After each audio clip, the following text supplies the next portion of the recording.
Good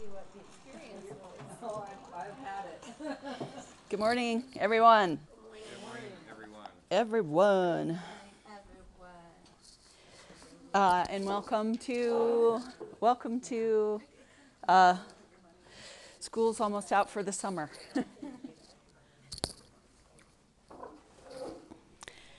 How's everybody? We have some new people here. Glad to have you.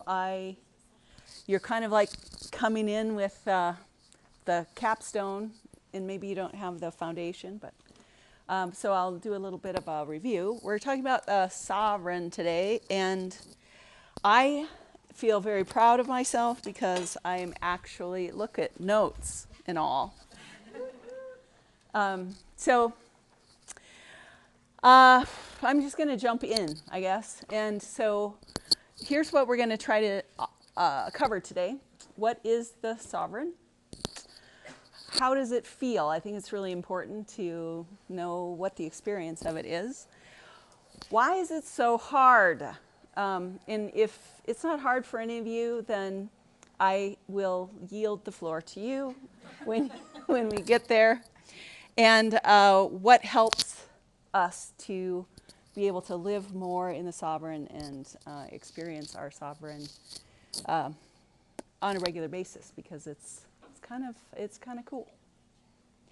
Um, So first, for definitions, we always have to start with, well, actually, let me do this review. Um, this whole topic of the four quadrants has been derived from uh, basically Jungian thought and Jungian, Carl Jung. Carl Jung. Mm-hmm. Jung. Jung, Carl Jung. He was like a student of Sigmund Freud. You probably heard of him. And Jung was really, gosh, ahead of his time. He was really interested in, well, I think he took some of Freud's ideas as a launching pad. Somebody look at me cross-eyed if I get too bogged down in this, because that's fascinating to me. And he was really interested in primitive cultures and what seemed to be common in all different kinds of human cultures. He was interested in folklore and old practices and stories, and he developed the concept of the collective unconscious, which he recognized as kind of this the history of humanity that sort of lives in the deep parts of our brain, and has mostly to do with the lower parts of the brain, like instinct and emotion and ritual and that kind of thing. So you can read all about Jung and you can read all of his stuff. It's really quite heady, but he did give us some really interesting concepts that have been derived from his all of his thought and philosophies and stuff. And so we've identified four functions, or he identified four functions of being a human being that seem to be working in every human being. So we have feeling, thinking, doing, and being. If you're familiar with the Myers-Briggs type indicator, it's based on these four functions, and it helps you to sort of tease out which ones are your dominants, which ones are your regressive, how you see the world, how you process information, how you perceive the world, and how you make decisions, basically, based on these four things. And so taking it a step further, then if you use that as kind of foundation of a human being, then you can sit with those four functions and start to learn from how to be more whole, because really we need all of them, right? We need the ability to do things, think things, feel things, and then just to kind of know at a deeper, broader level. So I don't know who exactly put words to these, but Jung also liked the idea of archetypes, because he would find these principles in in primitive cultures and throughout the history of humanity. And there would be these stories about these typical kinds of stories throughout almost every culture. There would be someone like a warrior, and the stories would be talked about great and glorious warriors and lovers or compassionate, healers, or the magician or the sorcerer who could, make things happen or think things, at the blink of an eye. And of course, the king or the queen was usually a fixture in most of these stories, as well as an actual person in many historical kingdoms. So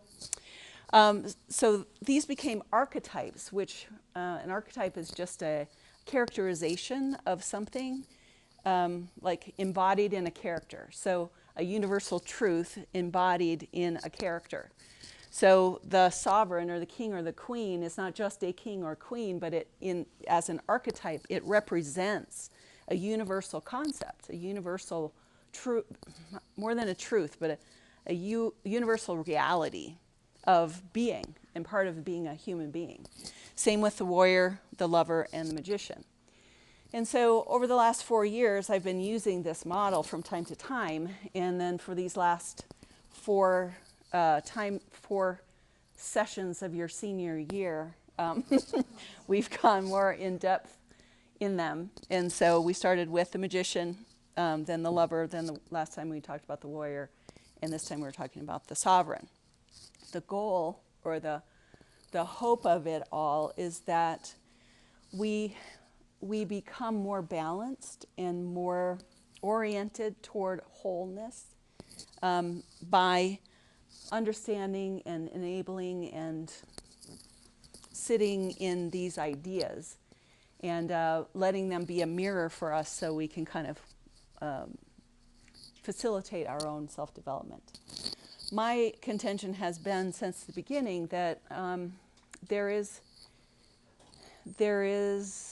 a part of us that is leaning toward, that is always inviting us into and always kind of pushing us toward wholeness, toward human wholeness and integration of all of who we are. Welcome. And so it's always good to learn as much as we can and cooperate as much as possible. We can do it with a lot less, suffering. Basically, that's my goal. So, so that's the overview of this thing. So, the other three are on. We've recorded those. So if you're interested in learning more, you can go. The best place to do it would be if you're on Facebook, to go to Ask to Belong to Phyllis Mathis School of Life Facebook group. There's a page there that I tried to take down, but it wouldn't let me take it down altogether, or else I don't really know how. But the best place is make sure you get the group, because then, and I just need to click you in so that you can belong. And then all the recordings are posted as YouTube videos, although they're not videos, they're just recordings. So you can catch up on and start with magician, if you would. So that's the overview. Let's get to the definition. I always sometimes when I think about what I'm doing here, I just think that I'm minimizing things that are really, really important soul concepts. And so I always feel a little bit, what's the word when you're too big for your britches? Like when you're, like it's hubris to try to just talk about these things as if they're simple. So that with that caveat and that kind of disclaimer, there are certain things that if you present it the way the way I do it, or the way most of us do it, to present things, we give the impression that it's just easy to learn. And once you learn it, you got it. It couldn't be further from the truth, but you have to kind of start somewhere. So, and I always feel compelled to make that little disclaimer. So, You never make it sound that way. I don't think well, you make it sound easy. good, because I always thought it was, well, you're not a Bill Gothard like graduate. Raise your hand if you know, if you've been like. Sorry, people. We cut our teeth on the idea that if you could just get the concepts and the steps, 10 steps to this, 25 steps to that, 37 steps to this, 3 simple principles for that. And really it was said from the front, oh, but Mr. Gothard, I tried it and it didn't work. Oh, really? Did you really try it? I guess you didn't try it hard enough because... Do each of the steps. So let's go through each of the steps, and did you do it exactly the way you were told? So, you know, at impressionable moments of your life, when that's the standard, then you kind of get the idea that, okay, you just reduce it down to these 753 transferable concepts of, you know, basic youth conflicts. And so, what? And the big, thick red notebook. Basic youth conflict, seminar on basic youth conflict. And I don't even feel bad dissing it. I should, but I don't. It maybe had its place, yes. And the fact that he turned out to be, something really bad happened. And I don't want to say it because I'm not sure what all it's true. Then I would be like spreading rumors. But if somebody knows for sure, let me know. But it was big and bad. It was big and bad. There's a lot of stuff about what happened online. Is there? But we don't know if it's true, right? I mean, People throw Oh, I'm sure it's true. Yeah. I've listened to enough victims of spiritual abuse that I'm pretty sure it's true. Anyway, this is going to be hard. Help me, keep me on track, people. Okay, so the sovereign. What is the sovereign? The sovereign is the part of us that defines and knows the whole kingdom. So this one's the easiest one because I think we're most familiar with the archetype. So the king and the queen. What does the king and queen do? They encapsulate the realm. Like they hold the whole realm. So in order to be a king or a queen, you have to, have the right to be there, but you are responsible for the whole of things. So the sovereign has a knowing, a knowledge, and a responsibility for the whole of things. So it defines the kingdom, so knows where the borders are, and it knows the kingdom. So there is a way in which this sovereign part of you knows things you don't know you know.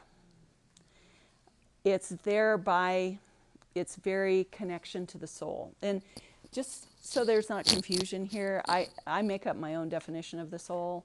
But the way I'm looking at it is the soul is kind of the gestalt, like the greater than the sum of all these parts. Encompasses the whole of the soul in terms of humanity, being a human being. And so the sovereign is has the closest connection, is the most informative, and helps orient this and helps encourage and yield to the whole.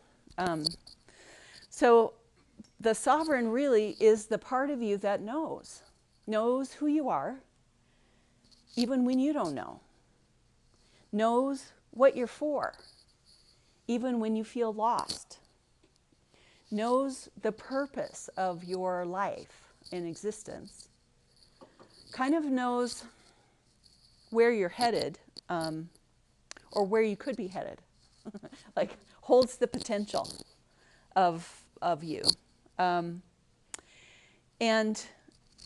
is connected to the resources that you need in order to be that. So the sovereign part of you has a connection to what's bigger than you, to the source of your needs, to the font of all goodness. And this definition comes from a weekend that I went on the sovereign. The whole weekend was about the sovereign. And these were the definitions that were given to me. And there's a lot more, but I just got tired of writing on the board.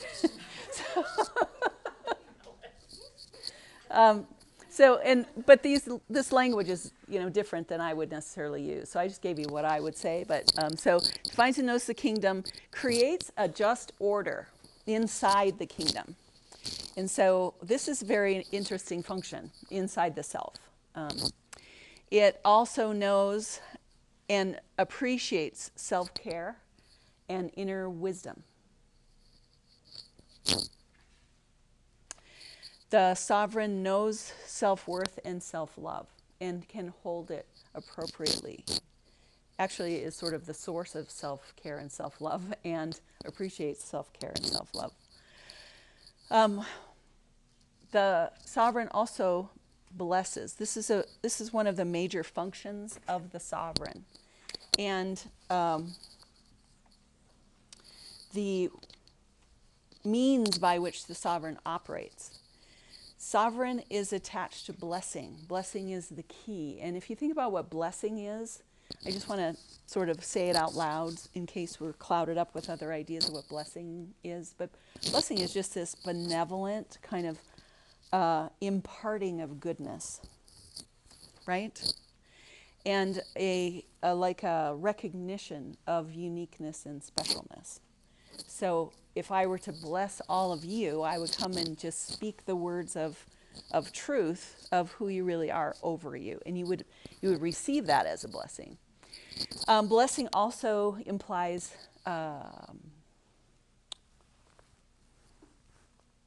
it's almost here.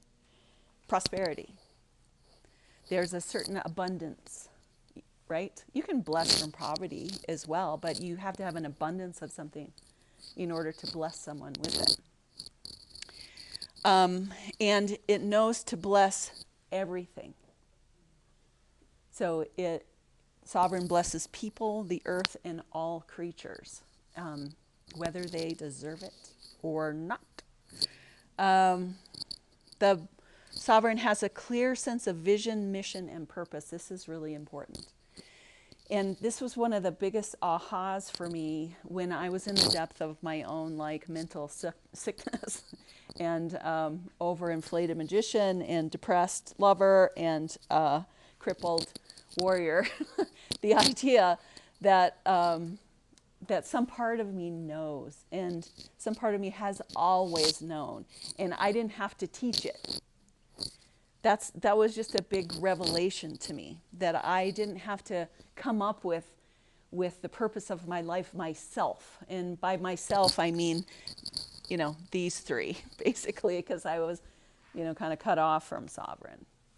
So these would just made me exhausted, made me tired, trying to create that, or trying really, really hard. So the idea that there was already some part of me in there that I already knew, and that I didn't have to strive to produce it, that was really good news to me. And I think I had to be at the very bottom to capture how hopeful that was for me. And but the other thing you need to know about this clear sense of vision, mission, and purpose is it doesn't hand it out cheaply. Oh, wow, Yeah. And it rarely speaks English. And never gives you steps. If you're getting steps, that is not the sovereign. That's magician. And magician can, help. But anyway, big mistake I made. It encourages moral development. It encourages development, period. So the sovereign is always trying to bring into wholeness, always trying to integrate. And so the whole direction is toward integration and wholeness and development. And moral development, I guess I like that phrase, especially because moral development is more about authenticity and wholeness and integrity than about, appropriate behaviors. And it's just a larger definition of moral development. The sovereign can also ask for what he or she wants or needs. So the ability to ask for is important. And the sovereign can let go of what must die. So there's many other things, like I said, and I will post, I guess, I have like a photo of the whole list, so I'll post those later. But that gives you a big, again, like a bigger picture. The thing you mostly want to know about the sovereign is that it holds the big picture, and it gives perspective, and that perspective is lodged, in that part of you. I want to do a little bit of contrast here, because one thing we have talked about in each of these 4 functions is that you can have a well-developed sense of, a healthy, basically, whole quality of these, or you can get out of balance in either direction. And so I want to say that a little bit. So what I just described is the whole, the healthy sovereign. But we talk about the dysfunction in terms of inflation and deflation, or too much or too little, or you can go wrong in both directions. So if you have the problem of having an inflated sovereign, then you're going to notice that this person it has a sense of entitlement.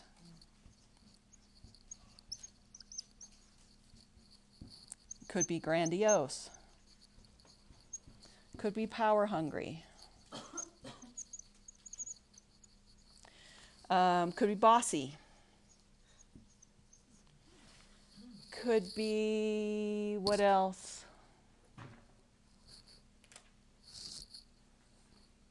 Top-down executive. Top down. Maybe controlling. Controlling. Better than. I mean, that's just like greater than. Could be obsessed with winning. Could be. I don't know. The deflated sovereign is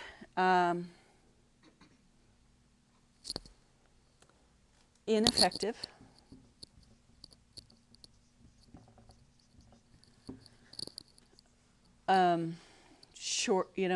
collapsed,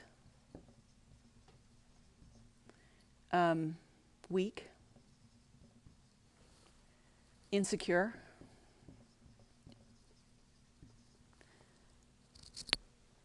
that kind of thing. I think you get the picture, right?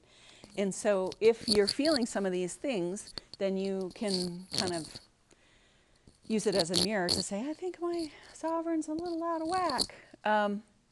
This was pretty much the condition of my sovereign for many, many years. Okay? So, Myopic, I think. Is it? myopic. Oh, like super focused, yeah. Usually on the self, right? Small. The small picture, yeah. Paralyzed by, not being able to solve the thing right in front of them. Any questions, comments about the definition of the sovereign?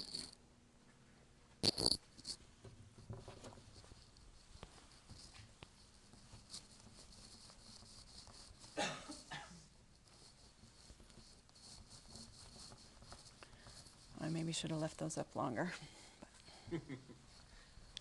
Especially I think it's really helpful to know the inflated, deflated. Ted will probably have that for you. I'll post my notes later today. Yeah.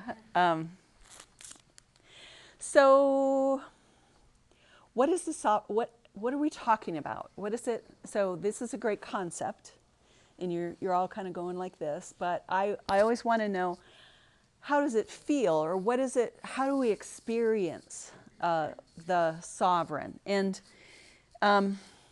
these 4 things, I wish there were a better way to really describe the dynamics of them that don't sound terribly woo-woo, but the best I can say about how we experience each of the four quadrants is in a sense of energy. It has a characteristic kind of energy that moves through us. And if you remember when you talked about magician, it feels very like snappy and bright and excited and full of possibilities and creative, and it just feels like your mind is expanding, and that feeling of like, yeah, when you got a great idea, is how a healthy magician feels. The lover is this open-hearted, abundant sort of loving kindness and compassion and emotion of every kind, like the thrill of pure emotion is what it feels like to be in lover. Or the depths of grief, is definitely the lover energy. Warrior feels solid or feels resolute. And so when you get this sort of grit your teeth kind of thing and start moving forward, then that's your warrior. That's what it feels like. And it's a very powerful, very goal-oriented energy. The sovereign, though, is a little bit, I don't know, it's interesting. What should sovereign feel like? And I'm wondering if you have any ideas, or if you've ever, experienced. Yeah, I think, yeah, there is a contentment. Serenity? Yeah. I like the word serenity. Serenity now. Remember all the, yeah. Peaceful. Now I can't remember the name of the show I was quoting. Firefly. No. Seinfeld. Yeah. George Costanza. Serenity. Serenity now. That would be warrior instead. So serenity. What else? What else do you think? Benevolence. Yeah. Yeah. That's a good word.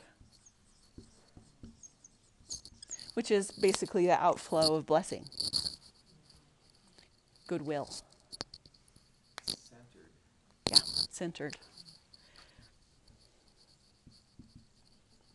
And what does centered? What does centered feel like? Yeah, there's just a sense of okayness internally, and like I know what my core is, and I'm connected to it. Yeah, it's this sense of being grounded. It's almost like a gravity of some sort, a kind of solidness.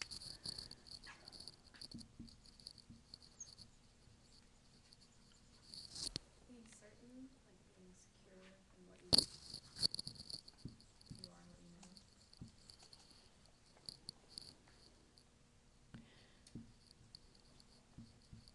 know. Just be careful with the word certain. I know how you mean it. Yeah, kind of knowing what you know. It can lean on I- a magician. If Yeah, you take I know that I know. It's kind of like, it's my knower. I know that I know. Yeah. And so think about those moments when sometimes it's out of the blue, sometimes it's in deep meditation or thinking or just trying to, soul search, when something just came from the depths and felt very clear to you. That was probably your sovereign speaking.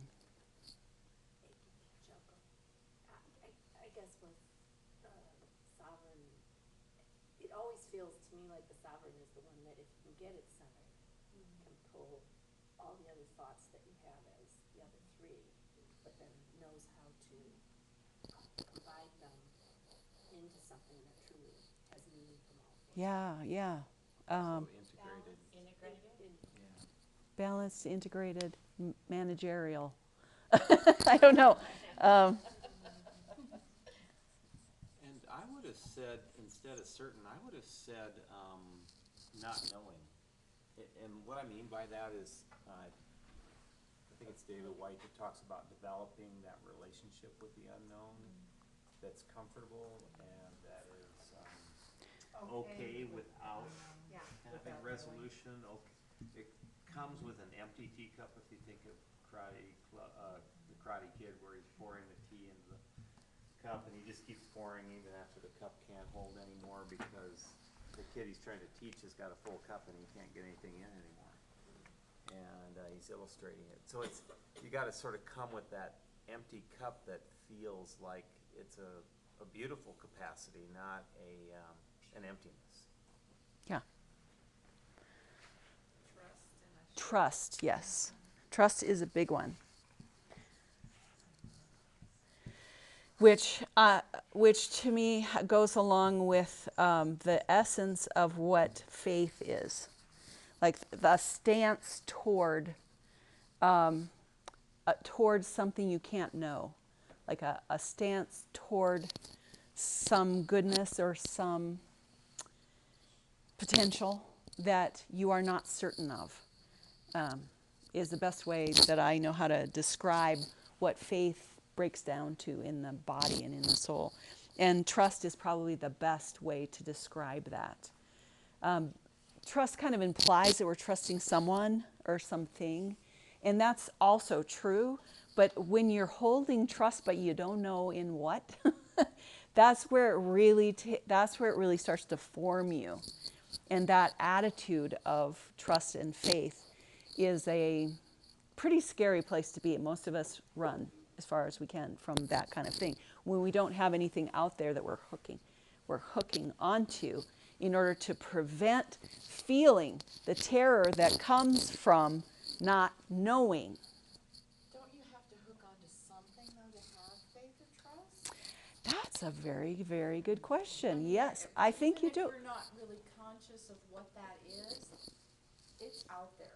Yeah, because I think when we're talking about the sovereign, we're really talking about the assurance of resources beyond us, if you want to be generic about it. And so the more we define what that is, the more we, like I said, this is paradoxical, like we have to have something.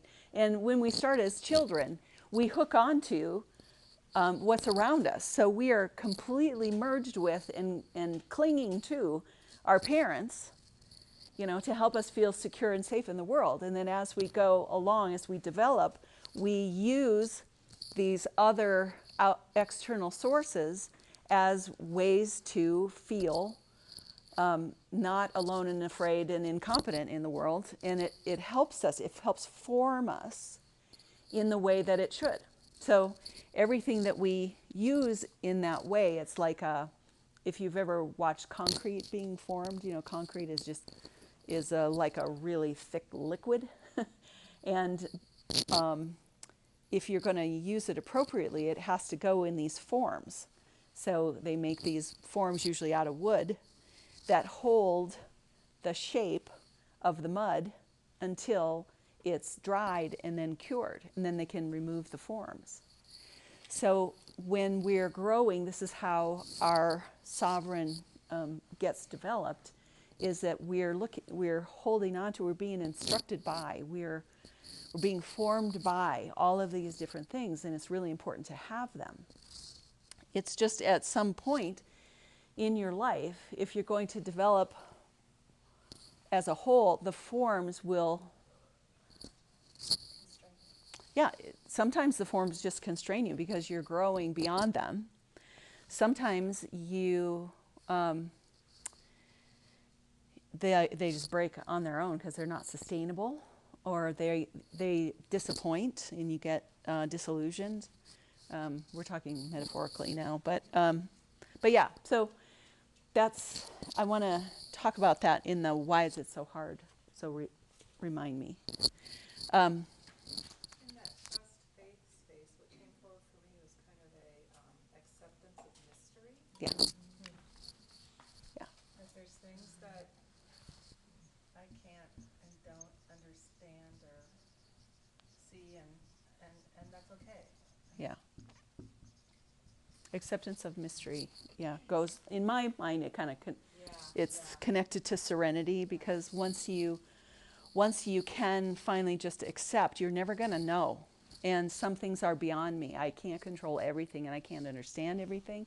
If you can release that demand, then you can move into acceptance, which can lead to serenity. And that feeling of when that happens, That's what, And that's completely opposite of Bill Gothard. yeah. So for me, it took a long time to be able to get there because I had that. in You mind. have no idea. Well, you probably do. You have most, beyond most people. We went to the advanced seminar, so, No, I think I did too.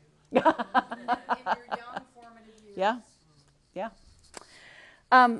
But here's the thing that we miss that I think is the hallmark of the sovereign, that is the best news ever. When you are feeling joy, joy is really the hallmark, the flagship of sovereign energy. And it's not just woohoo joy, you know, it is just this incredible, when you feel the depth of power and beauty and wholeness and potential that is in existence at any place. And you can, it just erupts like joy. And the exuberance of that joy and the wholeness of it is just really singular. I forget that, you know, because I think that joy for me and for lots of us has become this thing that everybody hopes for, but you know it's too painful to long for, because you know we're too busy trying to control everything or fix everything or feel everything to really be able to get into the sovereign seat, so to speak, so that we realize it. One of the things that, so it's not just what does it feel like. Are you okay with that, with all of this? Do you need more? Because I was thinking on the way up, do you have any examples of people, or are there like icons of sovereign that are close to you, or phrases or characters or something? On the way up, I was thinking about this phrase that I just, it annoys the crap out of me, but I think it's really, really true, is it's all good. You know, that's kind of like the motto of the sovereign in the purest form. Like, you know, you don't want to be laying back on the sofa with your toking away going, dude, it's all good. But the thing about that we should add to this definition, the sovereign knows that everything belongs. Everything belongs. And everything, every part of you belongs. Everything that's going on in your life right now belongs. There's nothing that does not belong. And so you can just, if you can step back far enough and allow yourself to plug into the big enough picture, there becomes a sense of, it's all good. It's all good and for my benefit and here to serve me and here to help me and assist me in my greater purpose. And it's an opportunity. Yeah, and it's all opportunity. Yeah. Thank you. It's all opportunity. So that helps, I guess, with how the sovereign feels, is this sense of benevolence, like it's all good. And there are just a lot of places where I can't really, you know, get there. Yeah. So out of all of the four quadrant pieces, would you say sovereign is where you would find joy?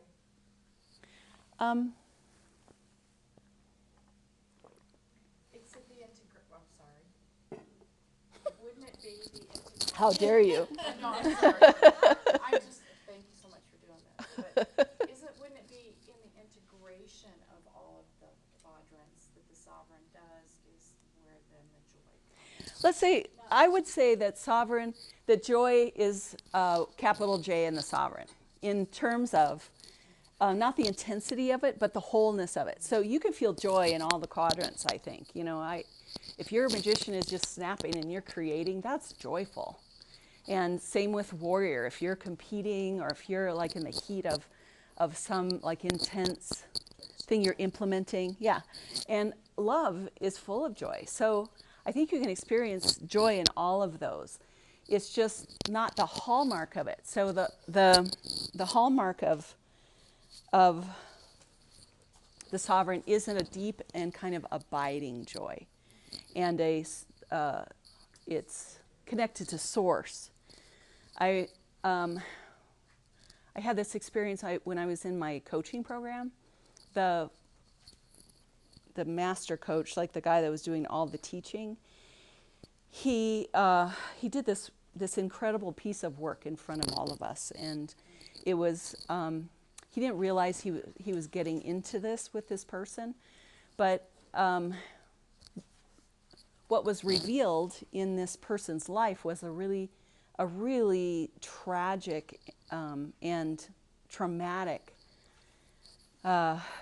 abuse of some kind. And here she was in front of 100 people, and he didn't realize he was stumbling into that. It was going to reveal this, and he just masterfully moved through it. And I I was in full-on burnout at the time from stumbling into people's pain and not knowing how to really handle it. And I watched him work, and I felt in my heart like, oh my God, that was so hard. And if he's doing this all the time, how does he handle that kind of stuff? And so I went up to him afterwards, and I said, I just really need to know, what did it feel like when you were working with this person? What does it feel like?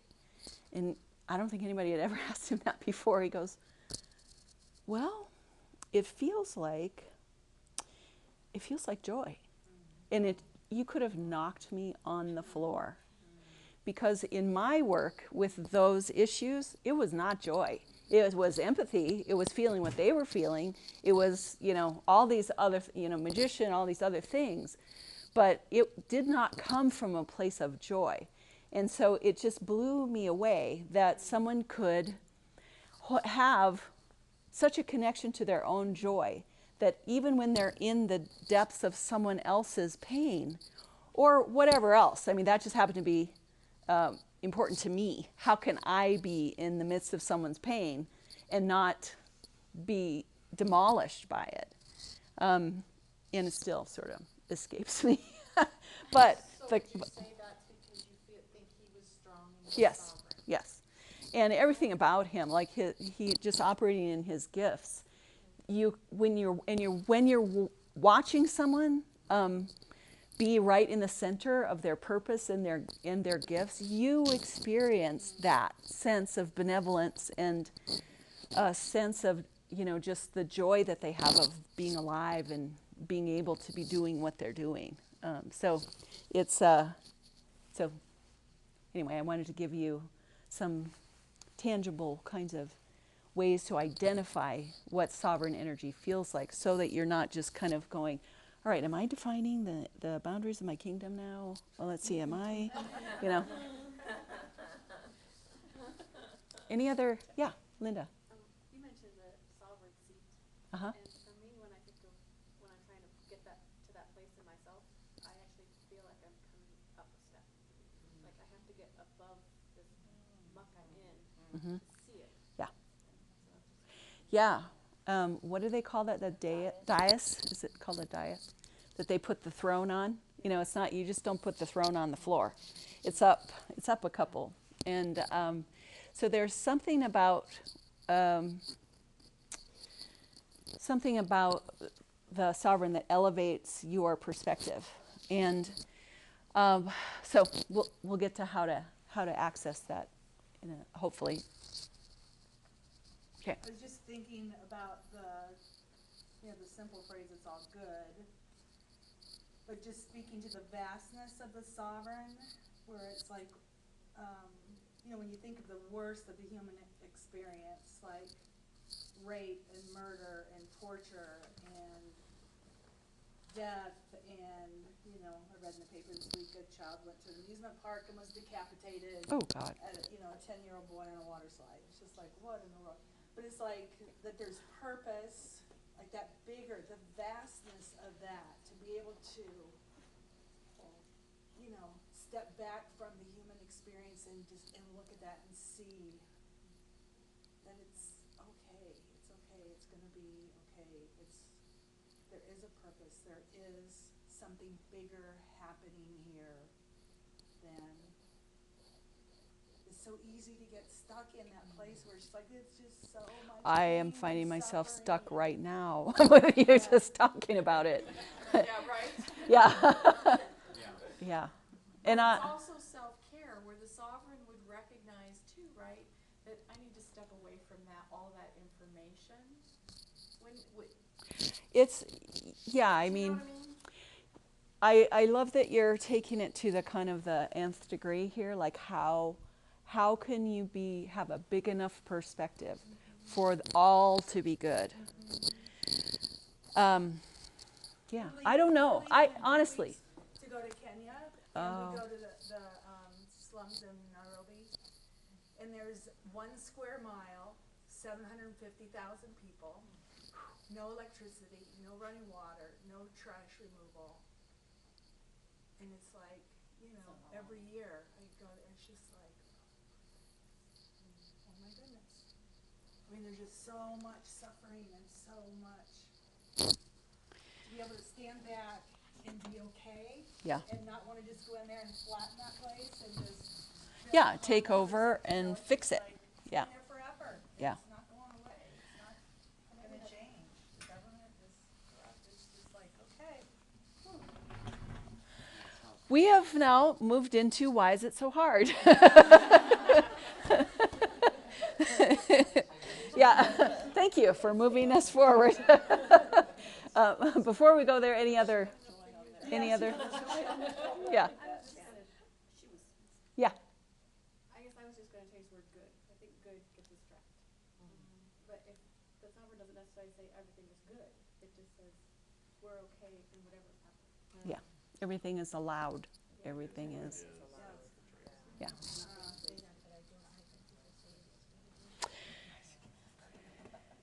Okay, so I'm just assuming it's hard, but raise, like I said, raise your hand if you got a handle on it and you're living out of your sovereign every single day and feeling the abundance and the joy of life every day. If you do, then we will call bullshit. We will know you are lying. I am lying to myself and others. So I thought I'd skip right to why is it so hard, and the first reason is the question of evil and human suffering.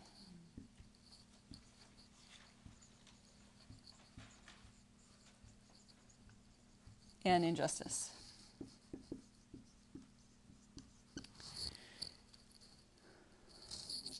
That's one thing. Big thing. Big thing. Because we do really want to make sense out of all of it, and it doesn't make any frickin' sense. Sorry, it just doesn't in some ways. And it doesn't have to. I think that I've been trying really hard to get to that place lately, where it's all good, it's all going to work out. I don't need to freak out. I can't. Some things are too big for me, and so rather than pretend like I think it's all okay, might as well just muck around in the shadows a little bit. I'm going to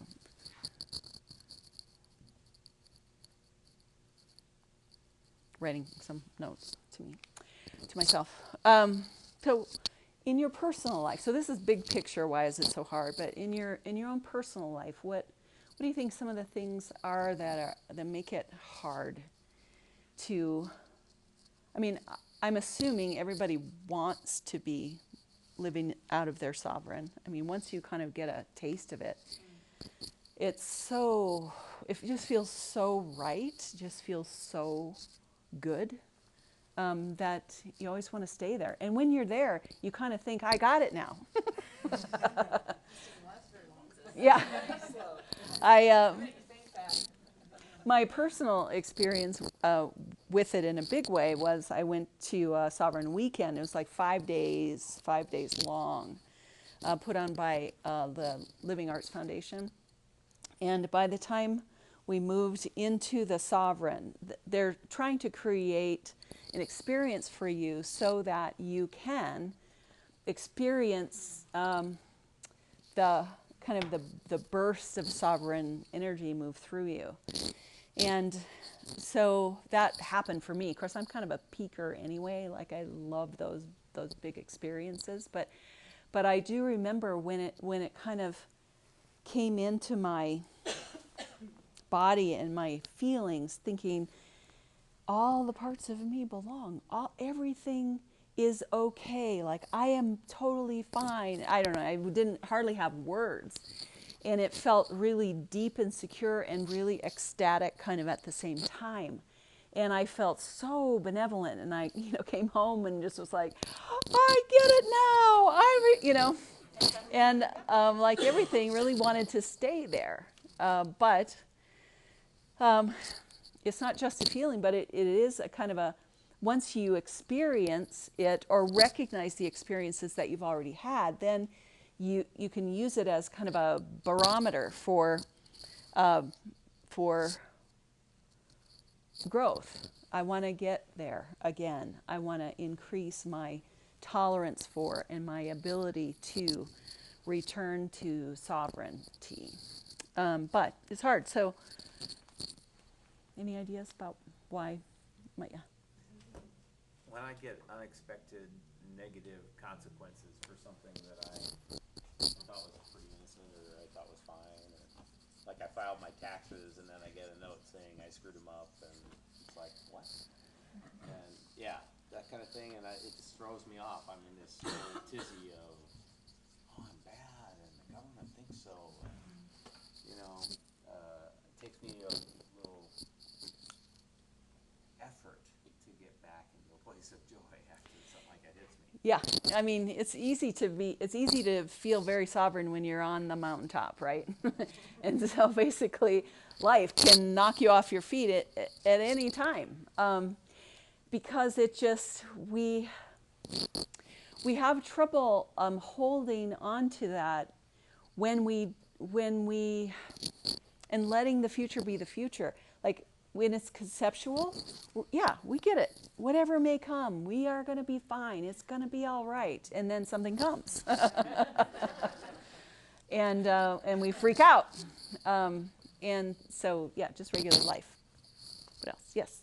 Sometimes people, like, I'll have this feeling, like, benevolence and forgiveness for everyone in my life and people who've hurt me. That's okay. I understand where they're coming from. And then just last week, I was talking to a person, someone that I work with died last week. And there was, for the most part, just this feeling of camaraderie and everyone coming together and holding each other together. But this one woman at work was just, the things she was saying were just like inhuman almost. Oh, wow. Just completely unfeeling. And I thought, I hate you. And those words just, it's awful. I can't believe I thought that, but I hated her, and I'm like, what does that mean about me? What does that mean? I don't know. Yeah. Yeah. Let's call that an unexpected curveball. Yeah, curveball. Yep. Yeah. Whenever I teach on the Enneagram, I like to use this example because my type is the 9 is the peacemaker, and I used to subscribe. I still do subscribe, but I rarely read them now. They have these. It's called the Ennea thought for the day, basically. So different little thoughts for your type. And I think within the span of 5 days, it might have even been one right after the other. The first one of my Ennea thoughts for the day was, remember, as a 9, you're an inexhaustible font of compassion, acceptance, and what? Grace or something like that. Goodness, something, I don't know. I'm like, yeah, I'm an inexhaustible font. I'm a freaking inexhaustible font. I was like, yeah, okay. Then the next day or 2 days later, remember, as a 9, you're filled with anger and rage. So, yeah. Yeah, so the sovereign then can say, yep, it's all there and it all belongs. And that's just who I am, being myself. And so, but that hate thing, is hard. It's really hard right now because I'm struggling with so much hatred and so much contempt and so much rage at the big picture and things that are happening that I don't even recognize myself. And so when I'm in my sovereign, I'm just like I have a blessing for that.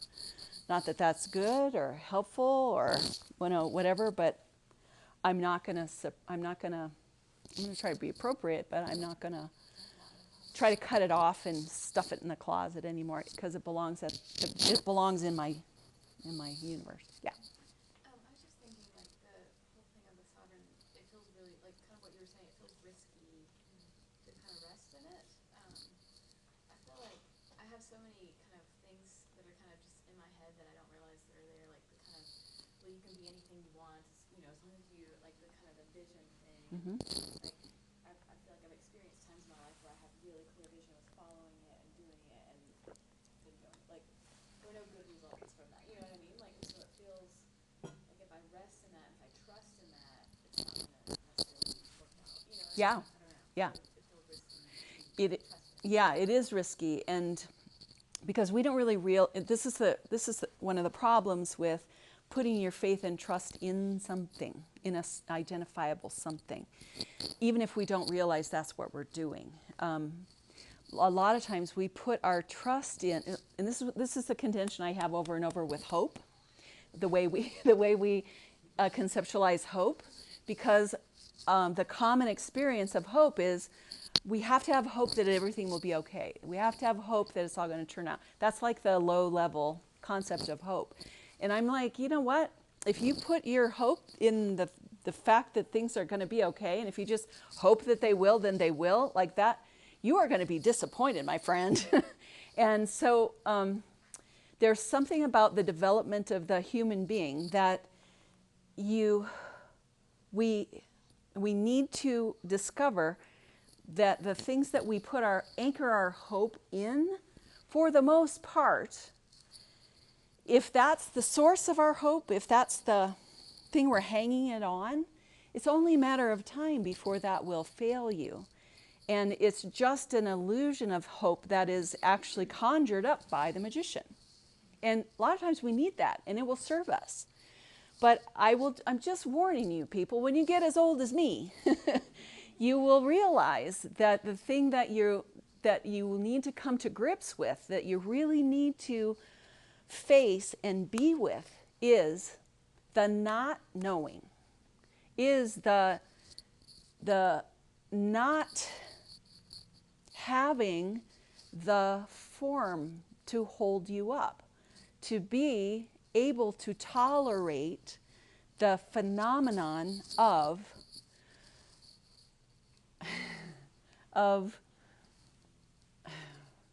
I can hardly even put it into words because it's so ethereal, sort of like hanging out there in space, not knowing, and being okay. And so a lot of my work with people is trying to convince them that you don't have to know in order to be okay, or you don't have to do in order to be okay, or you don't have to feel in order to be okay. That okayness comes from something else, somewhere else inside you. And if you're having trouble finding it inside you, you're attached to resources that are bigger than you, that you can use to nourish and strengthen this sense of okayness. But this ontological state of insecurity is terrifying, and people will avoid it to their last breath. They will destroy themselves in order to avoid feeling that. And it's not so hard. It's not so bad. All you have to do is go, I don't have to know. And I'm okay right here in this moment, right here inside my body, right here. Right here. I'm kind of okay, and that okayness comes from the inside. I don't have to know. I don't get to know. I don't have to control. I can't control. You know? This is what we construct our whole lives toward avoiding. I think one thing that makes that so hard is expectation. Yeah. Like internal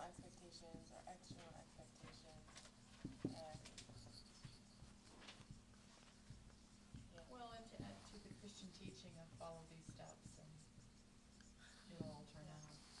Of course, that's the American dream. That's what helps break the whole thing when it fails. Yeah, I really like what you said about expectations, because we're projecting them. We don't even know we're doing it. So we have expectations about how things should be. And when they're not, then we're just thrown. When basically all we did was we created something, it didn't happen the way we said it, we thought it should, and we feel shocked and traumatized by it. Not because of the thing that happened or didn't happen, but because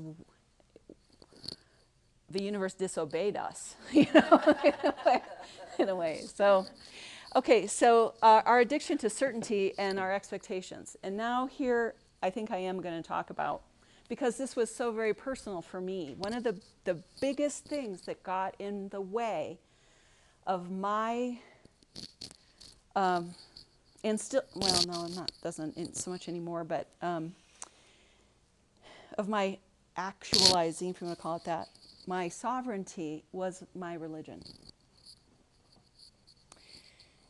And so here's kind of the history of my spirituality.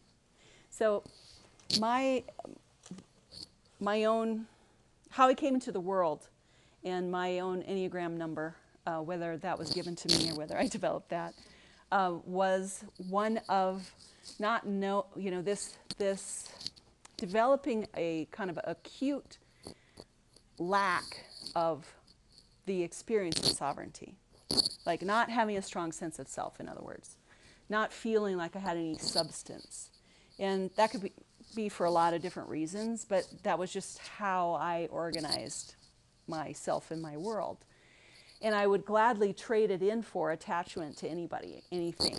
So because I didn't feel substantive or even like I existed at the core, then that's a very panicky feeling. And so when you have that feeling right in your spinal cord, then you want to run from it all the time. And so the best way to do it as a child is to try to attach yourself to someone who has that, you know, and to exist in a sense through them or alongside them or in the company of them. And you'll do anything in order to keep those connections. So bear the weight of a whole generation. That was kind of my thing. You'll do all kinds of things, and that's not strange to anybody. And so this sense of not belonging in the world and not feeling anchored anywhere, I was just the perfect kind of person when the whole Jesus movement came along in the 70s, and it was just the best news ever that something bigger than me wanted me, loved me, and had a wonderful plan for my life, you know, all of that. That was wonderful. And so it became the forms in which I could pour this like big tons of concrete into. And it really saved me, saved my life, saved my identity, saved my sense of like being in the world. So, and all the things that I was taught just sort of were very much in line with what I wanted to do, which was not have to face that, not have to be that, but give it away and be something else instead. And so the kinds of teachings that really made me excited were the ones that said, you can exchange your life for God. That's what it's all about. Just bring your life, lay it here, take his. It was really good news to me. And I was going to be the best little follower ever. And I was pretty good at it, I have to say, because it just thrilled me to be able to pour it out, just give it up, give it up, give it up, and to find my sense of everything from the closeness of that person who was divine and all powerful and all good, that I could exchange my life with. So that system held me for a long, long time and nourished me and strengthened me and taught me how to listen and how to be and how to deal with my feelings and all of these things. And so it became really the hallmark of my life to know as much as I could and to integrate as much as I could, and then to help other people like do it more, you know. So, but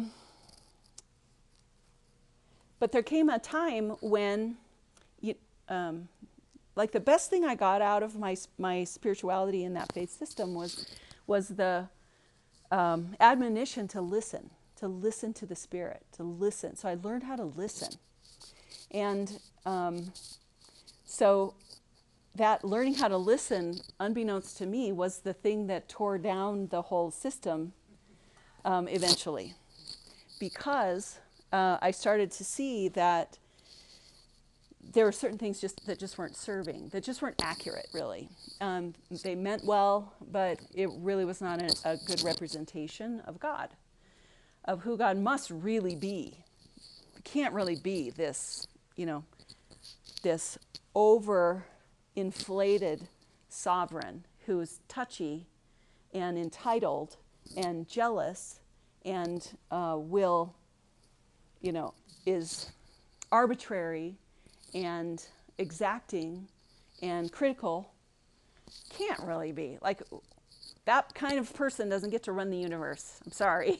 Anyway, so where was I? So as I was listening more to that voice and trusting that voice, it started to tell me some things. So my whole emotional life ran on this sense of union with God and the thrill of intimacy with this being. And then I started to have long periods of time where I missed that feeling, where it wasn't showing up. It was not happening. And everything that I tried to do could not bring it back, and lasted for long periods of time. And I felt bereft and abandoned and shameful and afraid I had done something wrong and all of these things. But it lasted a long, long, long time. And so in the desert, we used to call it the desert now, or the dark night of the soul, or there are a lot of phenomena that you can, and they're spoken about very eloquently, because it was hopeful to me that other people experience such things through no fault of their own. Yeah, the valley, we called it. You go through the valley. And silence, like that kind of silence, is really excruciating. But when something finally speaks to you, it's really, really important. You know how when you're just being bombarded by words all the time, and concepts and theories and information and all that stuff, there could be all kinds of really good stuff in it, but it doesn't land because you're just so full.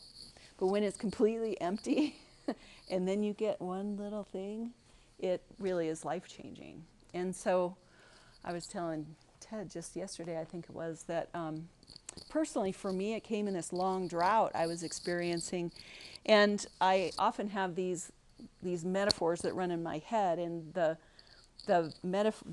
movie of it was that that there was this stage, and that I was supposed to go out on stage, but that Jesus was going to be in the wings, and that I was supposed to be out here. And then that feeling of being exposed and only me, and without my buddy, without the person that I could hide in and be empowered by, was hanging out over there. But I needed that picture to get the spiritual concept that you have been hiding. Like, you've been hiding, and you've used your faith to hide. You used your faith to abdicate your sovereignty, basically. You used your faith to not be the thing that you were created to be, because you were scared, because you didn't want to have to feel these feelings. So I took a step back so you could be out there, so you would have to be out there with nothing but you.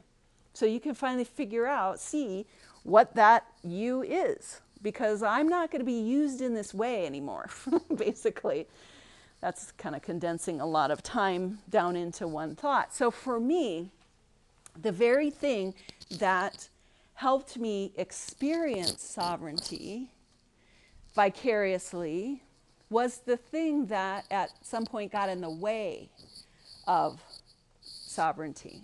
And along the way, I was taught it was wrong. Not only was it lucky for me, I don't have to be who I am, blah, blah, blah, I was taught it was wrong. Anything you try to be apart from God is wrong, it's sinful, it's bad. And so you should only, there's just, and a lot of you haven't even experienced that kind of teaching, but that sense of offending the being that I loved the most by being who I am, couldn't get quite past that. So when it comes to sovereignty, we are talking about spiritual things, but the things that we often hold on to in order to get there end up being the things sometimes that's in our way. So it doesn't mean that you shouldn't ever attach yourself to a system or to a set of teachings. You're to be formed by that for sure, but don't be surprised if things start falling apart or you start being asked by that still small voice to tear down or walk away or whatever. I just felt like I needed to say that. That was part of my own process, and it's a touchy subject. I once heard a really great teaching by Cliff Barry.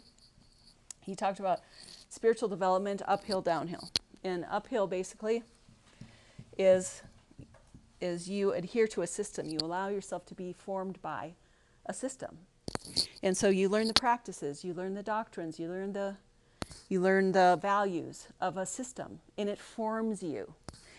But then you come to a point here, the tipping point here, where you've been formed. Maybe not perfectly, but you've been formed.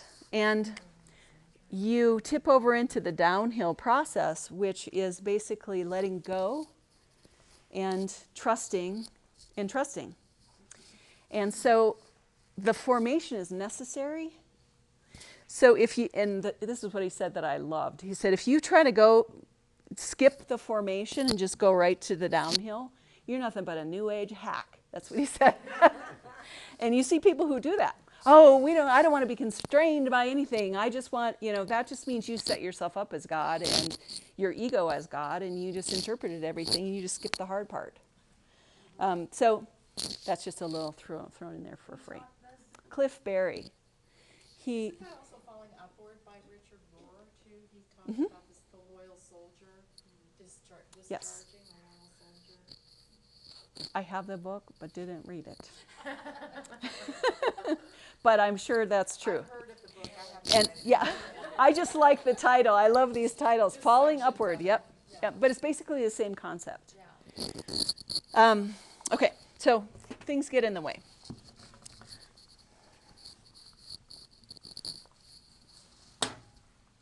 What helps? Any other questions? I shouldn't just move along, but I want to make sure I end on time. It always comes back to some of the same thing, but because I struggle with the sovereign, I feel it sometimes, and I lose it really fast, because my overactive lover takes over, and I get out of balance, and I just lose that anchoring. And so for me, I think what helps the most is other people seeing it and reminding me. And it's really hard. I don't listen a lot of times. And I hear it, and it's like, I kind of have this thing, maybe, I don't know what part that is, but I don't internalize it because I'm still trying to take care of it all in some way that isn't healthy. And then when I look at my friends' wisdom, like what they gave me, and for a long time, and I just couldn't do, like I'm really trying to hear them better, because so many people around me really do know things and see So Yeah. other people really Yeah. help me get to it. And then another thing that has really helped me in this last season is art. And in fact, that's what I'm going to be doing all afternoon with this young girl who is struggling. She's like 11 and she loves art. And I was like, well, just come to my house and I'm just going to like put her there and I'm going to do my thing. And I was thinking that that has helped me like remember the true things that I forget and kind of bring it all together. But if like I need to see it somehow, or like when I'm doing it, there's something deeper that comes. So those are the two things. Yeah, thank you. Yeah, we have to borrow it sometimes, and it is the sovereign function to ask for help when we need it, and to look for inspiration, because inspiration is really one of the best things. And sometimes you just need an infusion from outside sometimes, and other people's faith in you and other people's vision. You can borrow that for a while, or it just helps you knock back into it. Also, the creative expression and beauty, the power of that is just, it's like magic, unless you're criticizing yourself all the time, which then you can just go to some kind of creative expression or just soaking in beauty. But the more you can do that, better. It sounds a little negative about something that helps me, but it does. And that is truly looking back and seeing how many different times this has happened over and over. And yeah, that's hard to understand, but it also means it keeps moving forward. There's something about it that still keeps moving forward, and that all you can do is your part of it and move forward and do the best you can. And I think some of that for me is also that letting go, knowing what to let die, Mm-hmm. and then making sure I put on my own oxygen mask. Yeah. Yeah. So what you were describing, like looking back, is actually part of getting perspective. So it's not just looking back, or that's what happens when you do look back, and you see the progression and you see the wisdom of it, or the kind of the providence. Then it helps you get the bigger perspective. So that's what I'm going to call it, perspective.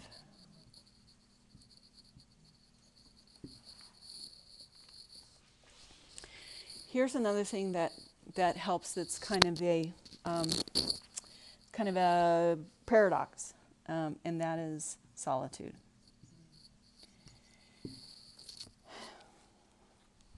And in a way, so all of these things are really good. However, solitude is necessary. It's essential. And that just doesn't mean go be by yourself. I mean there's something about the quest of back up, let me start over. The quest of the soul is to be with itself. And it sounds so flippin' easy, but it really is the most terrifying thing for so many of us. And so the quest is to develop the ability or the quality of withness.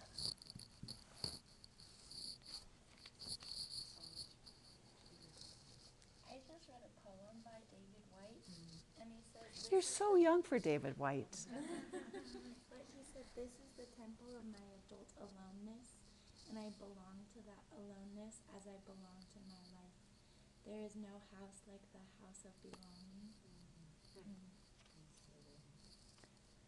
Would you write that in the Facebook group so we can have that quote? Because it makes me want to just sit down and cry. Because and he gets it. I mean, that's why he's like one of my heroes, because he talks about these things, but before he talks about them, he has lived them. And so who talks about the house of my belonging? Who talks about that except someone who has been there? And it might help that he has this lovely, deep British voice. But there's something about when I listen to David Whyte, there are words that he says, but he's speaking to the soul to soul, that goes deeper than the words, and it's paid for through solitude. One of the things I meant to say in the question, why is it so hard? The answer is it's supposed to be hard. It's supposed to be hard.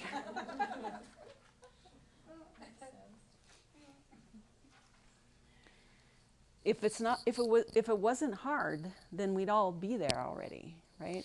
I love that. It's a quote from one of my favorite movies, A League of Their Own. I love these old 90s movies, but it's about female baseball players, and one of their star players is going to quit and go home, and he goes, well, what are you doing? She says, well, it just got hard. He goes, it's supposed to be hard. If it wasn't hard, then everybody could do it. But this quest to tolerate your own presence and to accept your own uniqueness and to sit there and be you without all of your accoutrements, that is the scariest, hardest thing to do as a human being. But it's the only thing that's worth doing. And so if you could easily do it, we'd be on to other things long, before now. It's supposed to be hard because the reward is in the process of it. That's like saying, I want to be strong, but those weights are so hard. They're so heavy. I want to be able to run a marathon, but I have to breathe so hard. We don't want to be formed. We don't want to do the hard thing. We don't want to. And so it's just that's the nature of it. And that's the reward of it. You get formed in the process, and the journey of it, like the process of it, is the richness. So you can't get there until you face the terror of your own solitude and allow yourself to be there and to listen to it and feel yourself shake and tremble in the presence of it once you let go of all of your illusions and all of your anchors. Yeah. So in that, what I've noticed is solitude, I used to think was, that's spending time alone with God. Yes. So I'm reading my Bible or I'm praying, but what it was doing was my mind was active, my heart was active. But meditation and quieting all of that is what really started it's like acknowledging my soul. By not having all this going on, it's like an intravenous feeding into my soul. Yes. Is the meditation piece. Very good. Thank you. Mary. Sometimes my experience with that, this is so hard, it's going to be so worth it. The best surprise that comes out of that is when I get caught and laugh at myself. Yeah. And then you can kind of reconnect to the joy that, what a ridiculous thing this is. Yeah. And so if I just focus on the hard and the reward and the weightlifting and all of those disciplines, then I turn into a really cranky person. But sometimes, just from the most random gifts of spirit or soul, you just get to kind of go, well, I just shit myself. Yeah. And you laugh, and then you have that restorative joy. That's just a beautiful example of what it feels like to step into your sovereign. is and how all the rest wants to co-opt everything. So when you're talking about the sovereign, then it's like, yeah, I want that. All right, let's figure out how to get it. All right, let's do this. Let's do that. Let's conquer this. Let's conquer that. Oh my God, let's feel all the feels. You just went through all the other quadrants and didn't realize that they co-opted the whole thing. And so the thing that so I'm going to put meditation on here.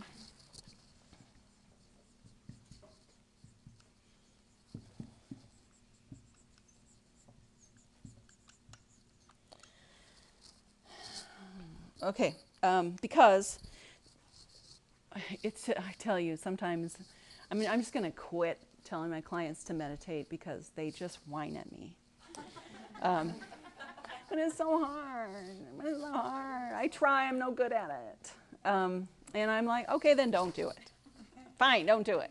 But this is what happens when you try to meditate. See, this meditation is really like the gauntlet you go through to begin to allow the space for your sovereign and your soul to exist. Because what happens when you try to be quiet, when you go to solitude, is all the noise and all the feels and all the frustration just comes right up, because we're trying to, that's what we do. We just want to conquer it. We just want to send it to the magician to figure out for us, so we don't have to feel all the things. We don't have to reach beyond what we can control. So yes, meditation is hard. It's freaking hard. It's painful. It's annoying sometimes, more so as I got older than when I was, better equipped. But anyway, meditation.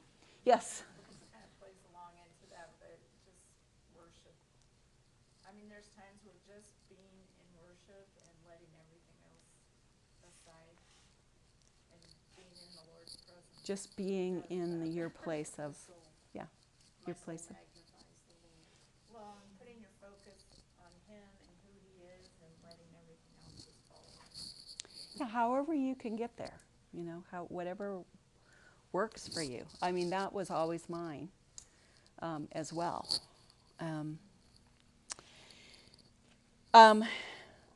It's 11 o'clock. So here's the thing I want to tell you. So if you've been with us for the last 4 years, everything that we've talked about has been my attempt, to convince myself to get here. What are the things that help us get here? So really, the truth about the sovereign is that the sovereign energy, the sovereign existence is about pure presence.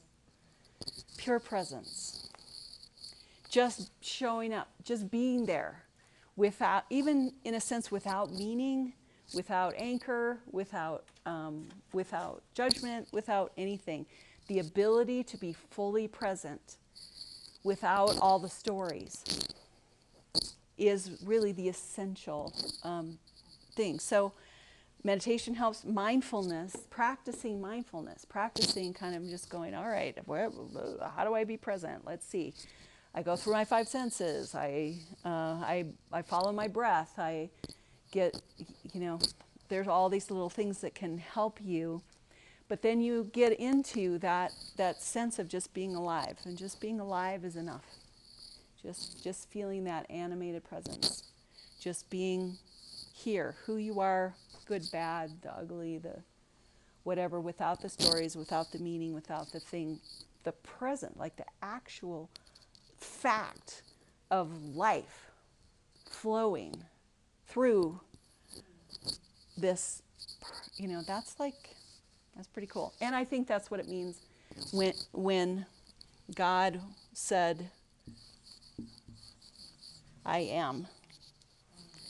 That just sense of being. That's enough. That's enough. So, it's 11 o'clock. And we're done. Why do we feel that's not enough? Tune in September. Yes, this and other questions. We will have 12 steps to accepting.